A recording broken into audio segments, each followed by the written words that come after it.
Olá, pessoal. Sejam bem-vindos ao primeiro congresso LGPD, Lei Geral de Proteção de Dados Pessoais, promovido aí pela Federação ACESPRO.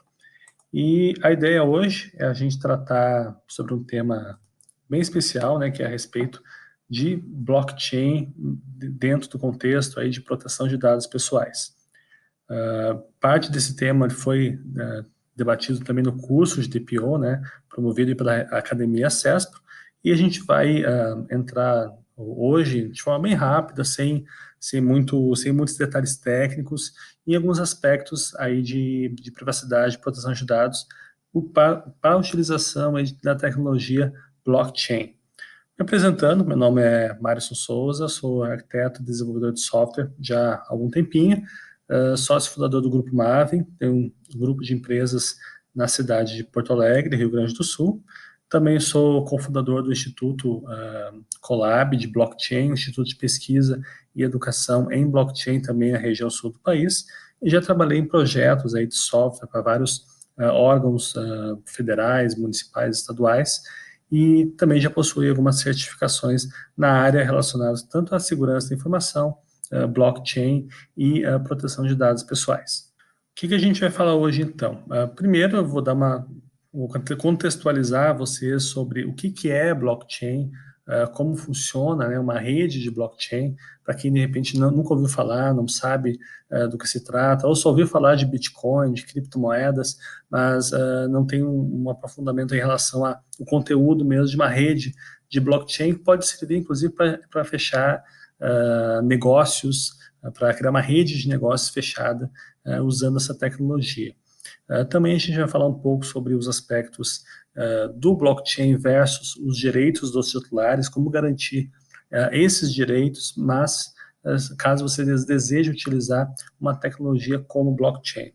Também a gente vai tratar sobre algumas soluções possíveis de se resolver, né? Porque afinal, quando a gente fala de blockchain, é uma tecnologia não é tão nova assim, né? Mas se for pensar a aplicabilidade dela nos negócios, em supply chain, vários outros modelos de negócio, ela é bem recente. E como utilizar uma tecnologia disruptiva como essa e proteger os direitos de privacidade e proteção de dados pessoais dos titulares ao mesmo tempo. Eu vou demonstrar algumas opções aí onde é possível utilizar a tecnologia sem ferir os direitos dos titulares. E por fim, alguns exemplos aí rapidamente de algumas empresas e iniciativas que já estão trabalhando em tecnologias usando o blockchain em soluções para proteção e privacidade de dados dos mais diversos formatos. Bom, o que é a blockchain inicialmente? O conceito básico é uma tecnologia capaz de gerar confiança entre atores em um sistema utilizando a descentralização de dados como medida de segurança. Quando você escuta falar que a blockchain é imutável, a blockchain nada se altera numa rede de blockchain, é impossível hackear uma rede de blockchain. Na verdade, quando você escuta esse tipo de afirmação, a tecnologia em si, se você tiver uma blockchain centralizada, um peer, um node da rede, o local de instalação, ponto central de ataque único, com a instalação de uma rede de blockchain, ela é suscetível sim a mudanças, ela é suscetível sim a ataques. Então, a tecnologia em si, ela não é imutável. A imutabilidade é trazida muito mais por conta da alta capilaridade da descentralização da rede.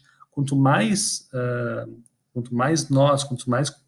computadores numa rede de blockchain conseguir formar, maior é o seu poder de distribuição, maior é o seu poder de proteção contra ataques em um único local ou na maioria dos nós de uma rede de blockchain, seja ela pública ou privada.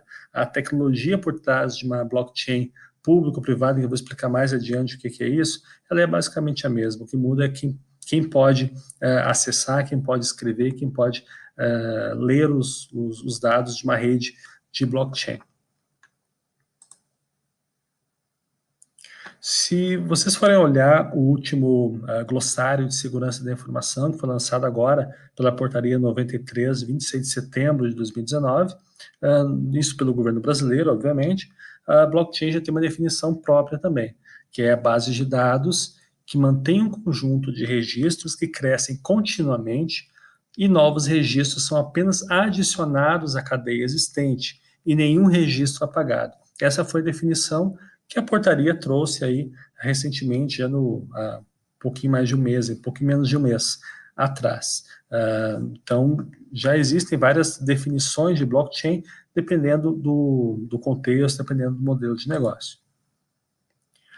Antes de explicar exatamente como funciona uma rede de blockchain, é importante explicar para vocês o conceito de hash. Caso você é da área de tecnologia, pode clicar em forward, porque esse conceito já é bem simples e bem antigo de se explicar, mas se você não é da área de tecnologia, eu vou, sem entrar em detalhes muito técnicos, obviamente, não é o objetivo hoje, explicar o que é o conceito de hash. A fonte está ali embaixo da imagem.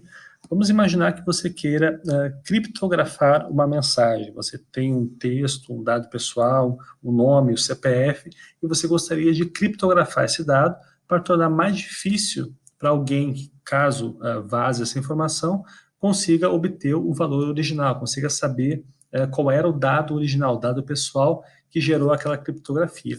Então você faz como a figura aqui em cima mostra, né, uma encriptação através de uma chave. Nesse caso pode ser uma chave simétrica, uma chave assimétrica, mas você vai gerar uma criptografia de um dado original. Por exemplo, meu nome é Marisson, eu tenho um determinado CPF. Eu vou gravar esses meus dois atributos, esses meus dois dados, em um local, em um banco de dados, em um repositório de dados, criptografados. Ou seja, se esses dados vazarem, provavelmente ninguém vai conseguir identificar que aquele dado é o meu nome e é o meu CPF, a menos que também vaze a chave que foi utilizada para criptografar esses dados. Ou vaze a chave, ou seja realizado um ataque de força bruta para tentar quebrar a chave original. Dependendo do tamanho da chave, pode ser uma força não razoável técnica para chegar até o dado original. Mas uma chave pequena, uma chave fraca e conhecida, poderia ser quebrada por um algoritmo de força bruta em talvez semanas, meses, ou até mesmo dias, dependendo do poder computacional do atacante e dependendo da força que foi atribuída na criação dessa chave. Dados criptografados, analisando-se do ponto de vista tanto da GDPR quanto da LGPD, eles são considerados dados pessoais, porque existe ainda a possibilidade, eles são identificáveis, existe a possibilidade de serem revertidos para o seu formato original. Tem que ser avaliada a questão aí da razoabilidade de esforços técnicos, mas existe uma possibilidade forte de decriptar a informação. E se existe essa possibilidade, há o entendimento de que ele é considerado ainda um dado pessoal. Já o algoritmo de hash, que é o que a gente vai explicar agora, como ele se relaciona com a tecnologia blockchain, não existe o retorno. Você não faz como a figura em cima mostra, a encriptação das informações e depois consegue reverter. Em um algoritmo de hash, você coloca, por exemplo, dados pessoais, como nome, CPF, data de nascimento, e ele vai fazer como se fosse uma impressão digital desses valores, desses atributos. Ele vai calcular, vai passar por um cálculo matemático que vai gerar um conjunto de valores hexadecimais, ou não, ou binários que depois podem ser revertidos em hexadecimais. No fim das contas, ele é um monte de conjunto de números. Mas, a partir desse valor, a partir desse hexadecimal, não há possibilidade de alguém conseguir voltar atrás e obter os meus dados pessoais. Exemplo prático, eu tenho meu CPF, eu quero fazer uma anonimização desse meu CPF para gravar ele numa base de dados. Eu poderia aplicar uma função hash desse meu CPF, somado a algum atributo de salto, que é como se fosse um caractere adicional, um conjunto de caracteres adicionais que você coloca de forma fixa nesse algoritmo hash para dificultar um atacante que queira fazer uma base de hashes para chegar até reverter o valor original. Então, você faria um hash do meu CPF e esse valor, se ele não for associado a nenhum outro dado pessoal, se ele não gera uma chave única de identificação e se não existir dentro do contexto de negócio alguma possibilidade do atacante fazer o vínculo desse hash com outros dados pessoais, você está anonimizando essa informação. Apenas usar o hash não garante anonimização. Então, você tem que tomar muito cuidado no uso de algoritmos hash, se for com a intenção de anonimizar. Os outros dados que estão relacionados com esse hash que foi gerado, eles podem vir a tornar o indivíduo identificável, logo aquele algoritmo hash, né, dentro de um contexto, pode ser um dado pessoal. Mas o que é importante vocês entenderem é que o hash recebe um valor, recebe uma informação e vai gerar sempre o mesmo hash. No entanto, se você alterar um caractere, um acento, um espacinho em branco do valor, ele vai gerar um hash completamente diferente. Então, qualquer mudança no valor original gera um hash completamente novo. E é por isso que é uma fingerprint, é uma digital, é uma assinatura digital daquele conteúdo original. Beleza? Entendido o que é a função hash? Sem detalhes técnicos, sem detalhes matemáticos, obviamente. Analisando começando a explicação o que é uma estrutura de blockchain. A rede de internet, você tem então hoje diversos computadores conectados nessa rede, e essa rede faz o acesso normalmente a um ou mais servidores que entregam para você sites, APIs, conteúdo, aplicativos, mas são servidores que estão sempre centralizados, eles estão em um local, alguns locais, geralmente alguns data centers ao redor do mundo. Caso alguém queira hackear esse site, acessar, modificar uma informação, o ponto de ataque ele vai ser central. Ou seja, se alterar a informação que você acessa através do seu computador, do seu aplicativo, você vai receber essa informação errada. E deve-se confiar, então, aí nos requisitos de segurança de tecnologia de informação, de segurança de dados, governança de dados, tudo mais, e monitoramento da rede, para evitar que dados sejam alterados indevidamente.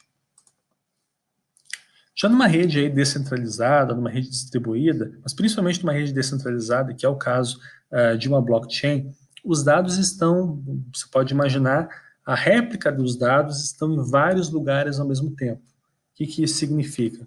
Se um atacante tentar alterar uma informação em, digamos, um servidor, ou seja, digamos que uma rede tenha 100 servidores, 200 servidores, 10 mil servidores, todos compartilhando e fazendo a manutenção do mesmo conjunto de dados de uma blockchain. E um atacante quer alterar uma informação para obter uma vantagem indevida, e ele tenta alterar, digamos, um nó da rede, um computador, um servidor dessa rede, todos os demais, através de algoritmos de consenso, que não é o caso do conteúdo de hoje, todos os outros computadores vão detectar que aquela mudança ela é indevida, ela não passou pelo protocolo de validação, pelo protocolo de mineração, vai depender muito mais do algoritmo de consenso e as políticas que foram atribuídas na criação dessa rede. E os demais computadores, a rede como um todo, vai invalidar aquela transação indevida que foi feita em um local apenas, ou caso o ataque tenha sido múltiplo, em 2, 3, 5 locais. Desde que o ataque não atinja mais da metade da rede, ele não teria alguma chance, mesmo com muito esforço econômico, esforço técnico, de ser bem sucedido.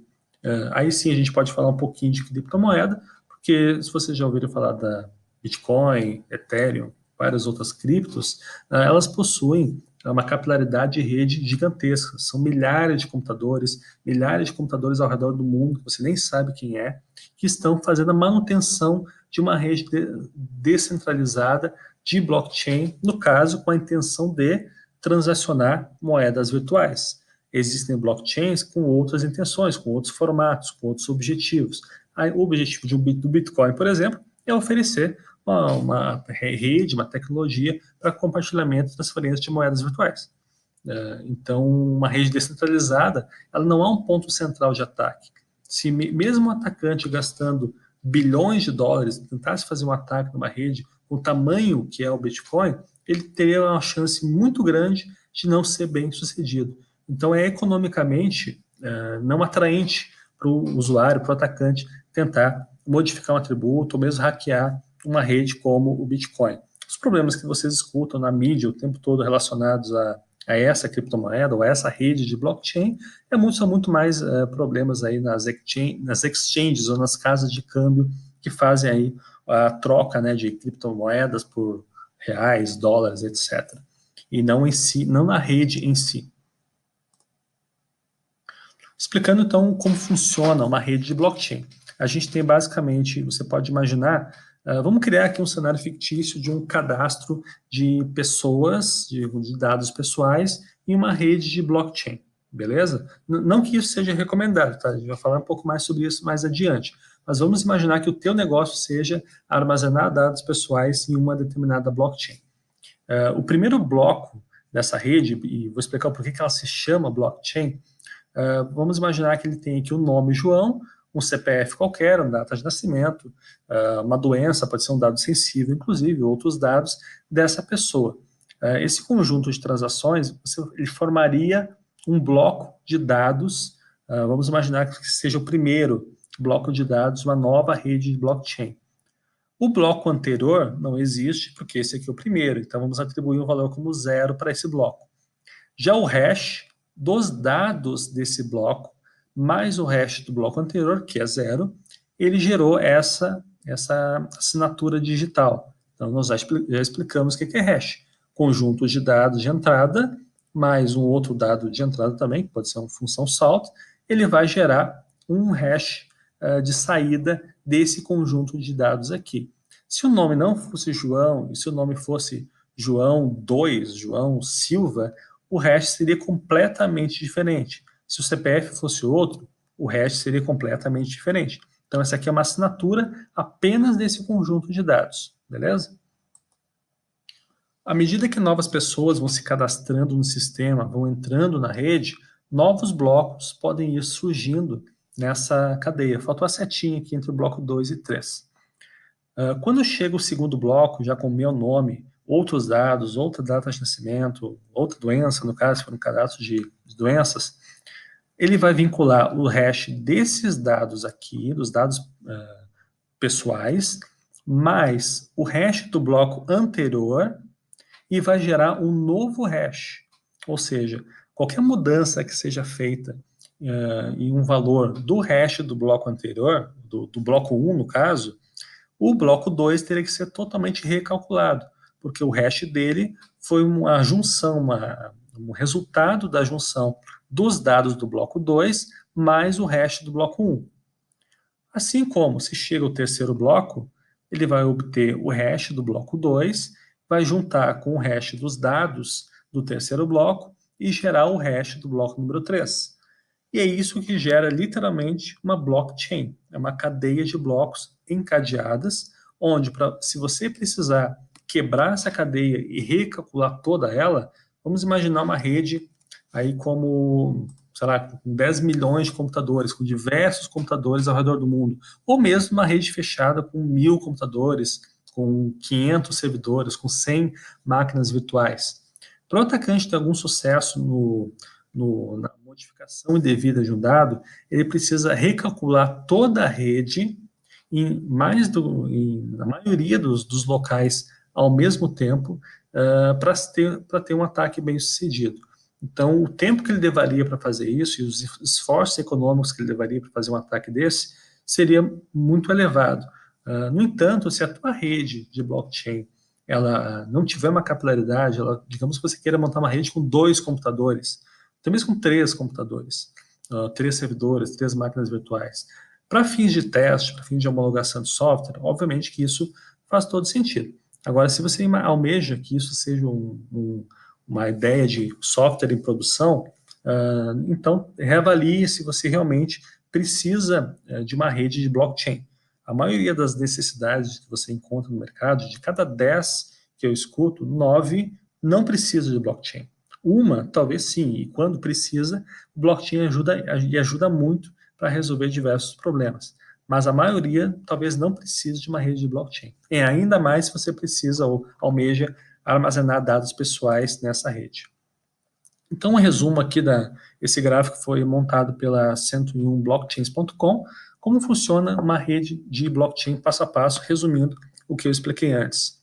Um usuário, então, solicita uma transação para a rede, ele não modifica o dado diretamente na blockchain, ele faz uma solicitação de alteração. Isso aqui é muito genérico, tá? Tanto blockchain pública quanto blockchain privada, interna de empresas, o funcionamento é basicamente o mesmo, assim. O que muda é o formato e a tecnologia.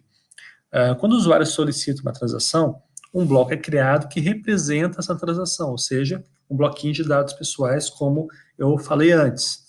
No passo 3, esse bloco se difunde para todos os nós da rede, ou seja, aquela solicitação, aquele bloco, ele é enviado para todos os servidores que formam essa rede.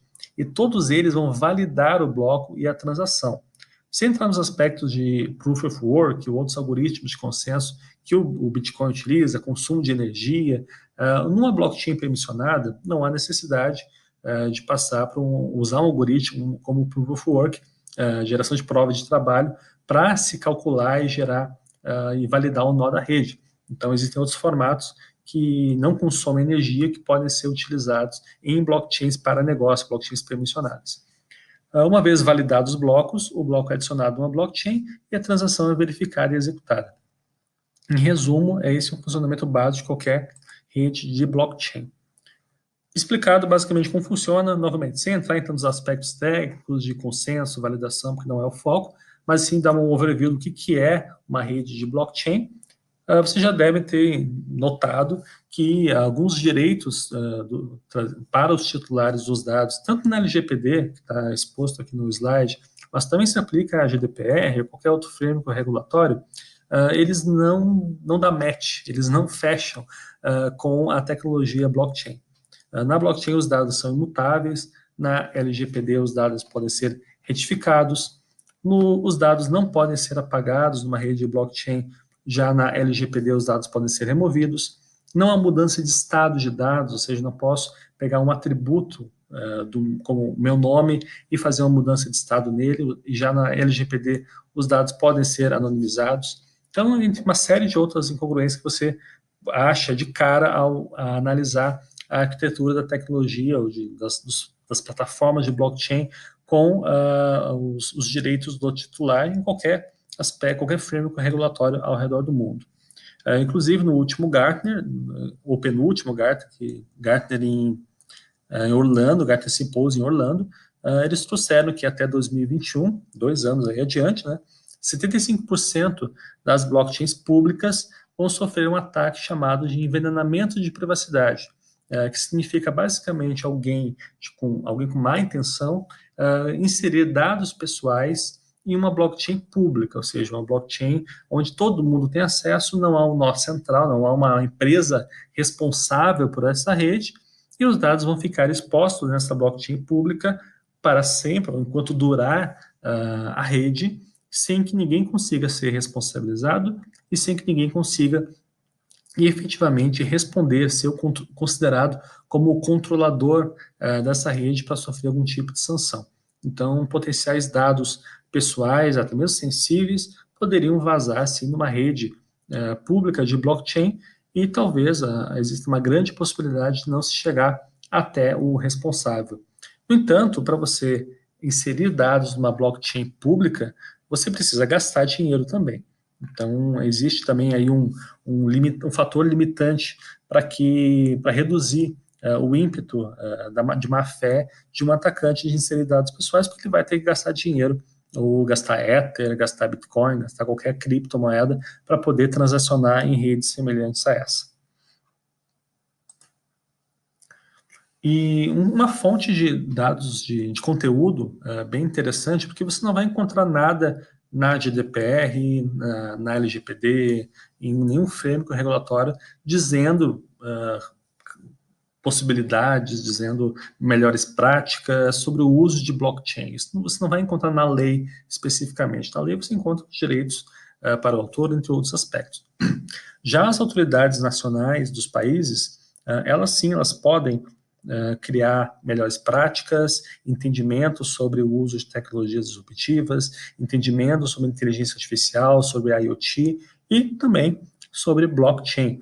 Em 2018, acredito que em novembro ou dezembro, a CNIL, que é a Autoridade Nacional da França, lançou, o link está disponível na tela, um guia sobre como utilizar blockchain de forma responsável no contexto aí de processamento de dados pessoais.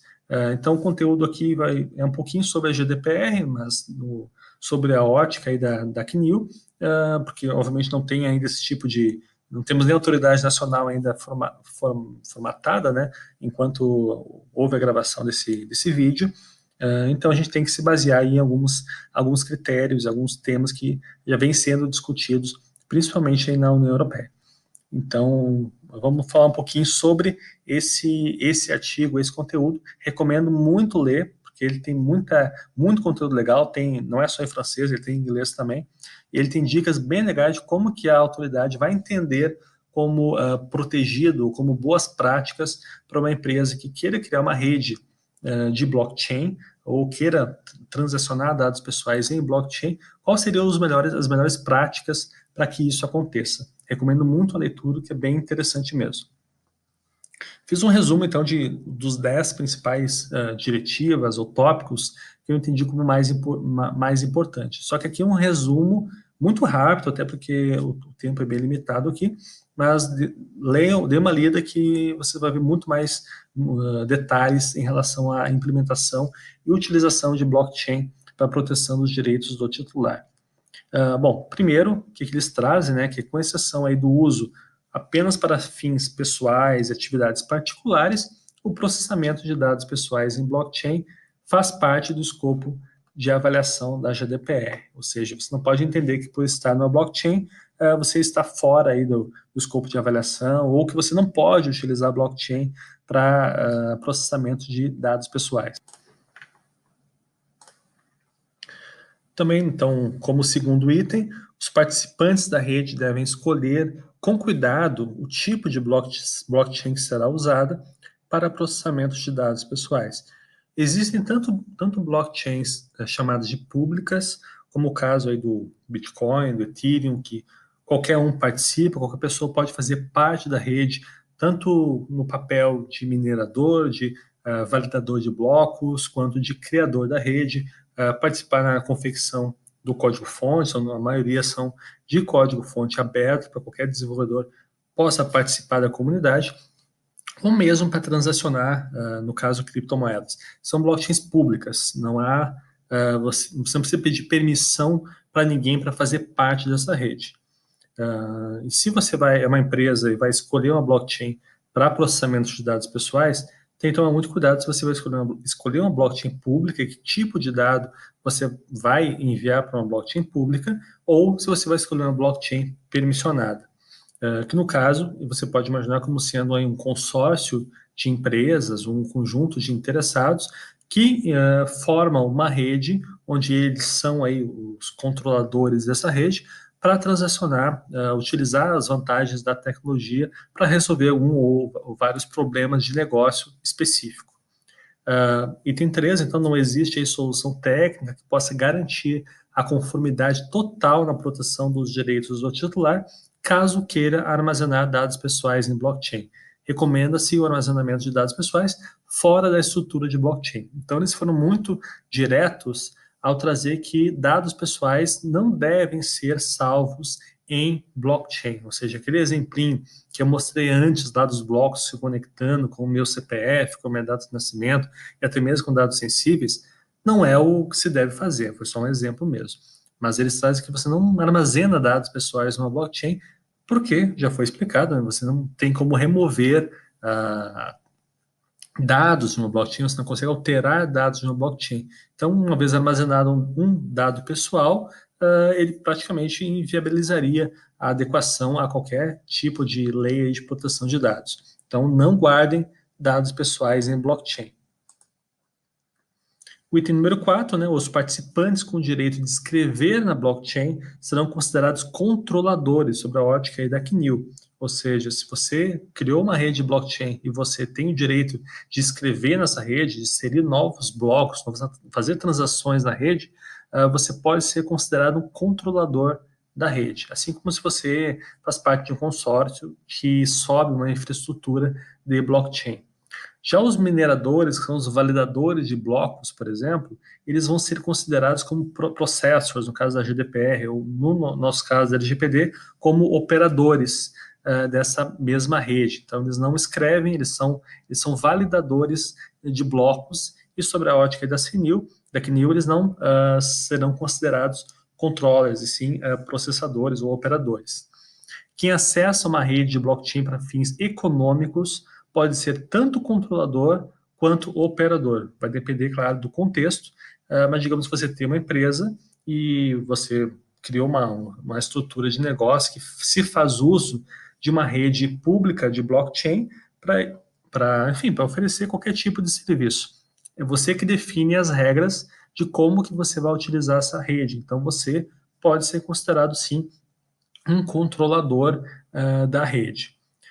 7, os participantes que se unem para formar uma blockchain permissionada serão todos joint controllers, ou serão todos controladores dessa rede. Então, se você tem empresa A, B e C, e essas 3 empresas resolvem montar uma blockchain para atender um projeto de supply chain, por exemplo, de rastreabilidade de uva, rastreabilidade de peixe, qualquer tipo de produto, essas empresas que formaram a rede, elas podem vir a ser consideradas como controladoras, porque são elas que definiram aí todas as regras de escrita, de acesso dessa rede de blockchain. As regras para transferência internacional de dados pessoais se aplicam às blockchains permissionadas e devem ser levadas em consideração na distribuição da rede. Então, não é porque você tem uma rede de blockchain que pode se espalhar pelo mundo inteiro que você não tem que se atentar às questões de transferência internacional de dados, que existe tanto aí na GDPR quanto na LGPD. Para você mandar dados pessoais para fora do país, tem uma série de requisitos que tem que ser validados se é possível você fazer essa transferência.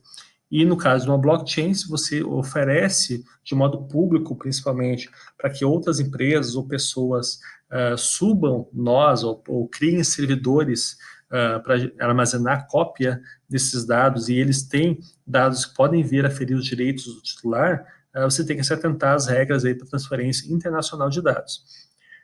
O desenvolvedor de um smart contract que escreveu um código para processar dados pessoais será considerado um operador.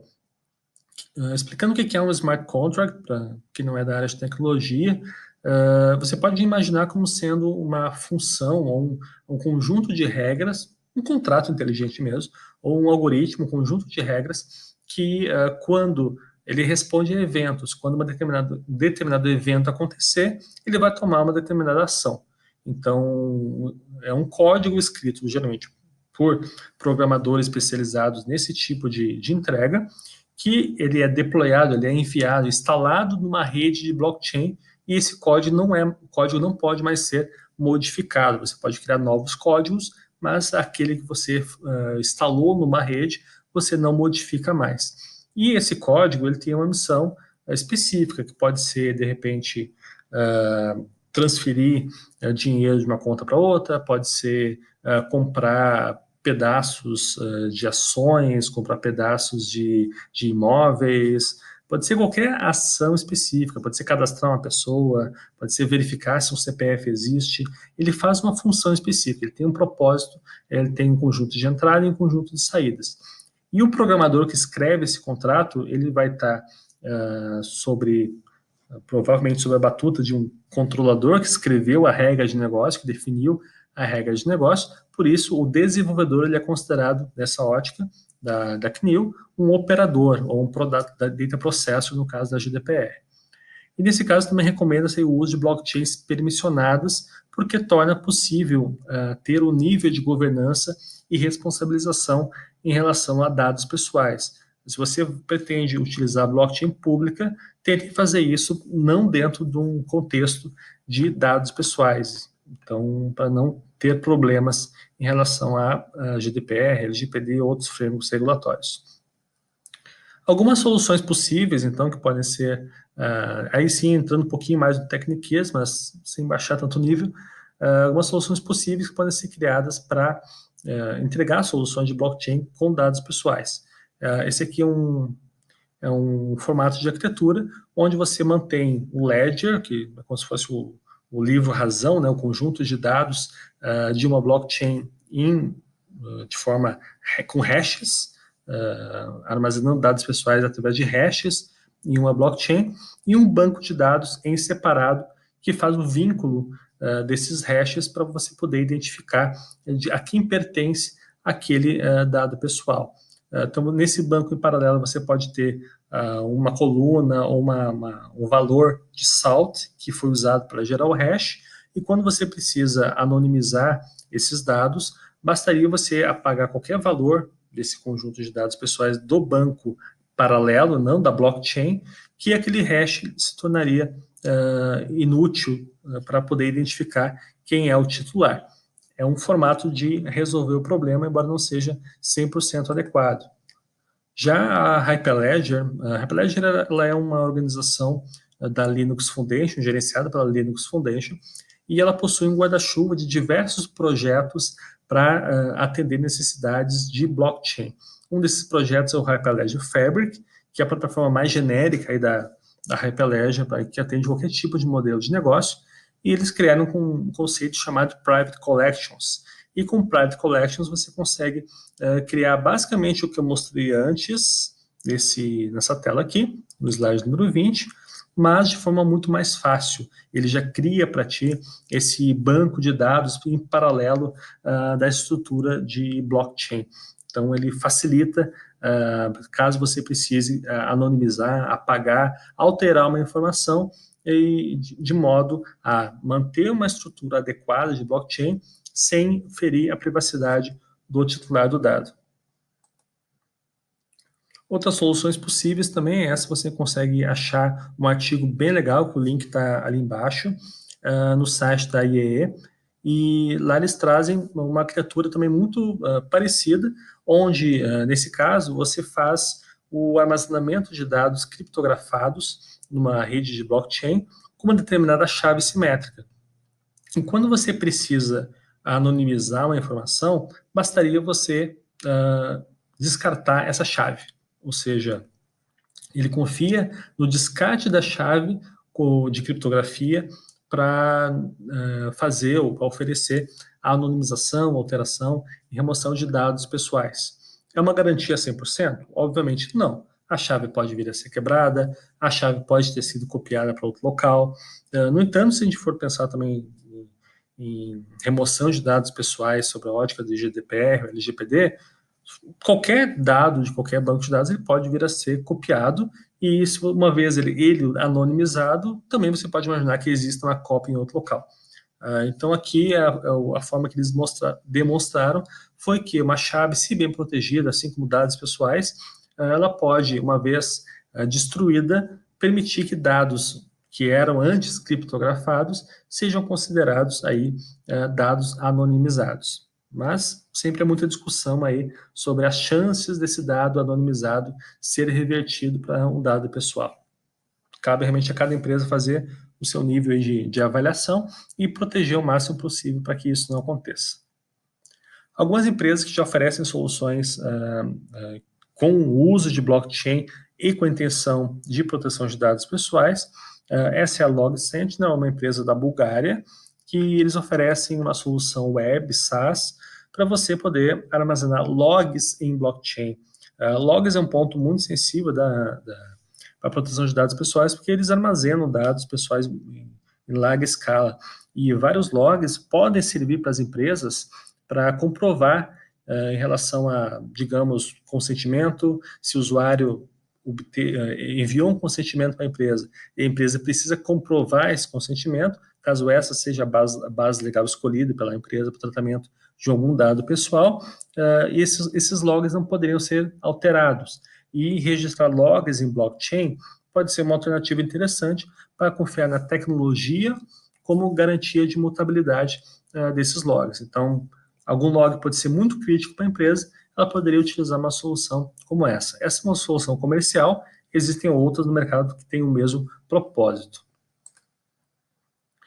Outra solução interessante também é a Uport. A Uport é uma empresa, se não me engano, da Suíça, que eles oferecem uma solução de identidade descentralizada, chamada de self-sovereign, onde os dados pessoais ficam apenas no aplicativo Android, iOS, da pessoa, do titular do dado. E os demais, as empresas que queiram acessar esses dados, precisam pedir autorização para o usuário diretamente no seu dispositivo.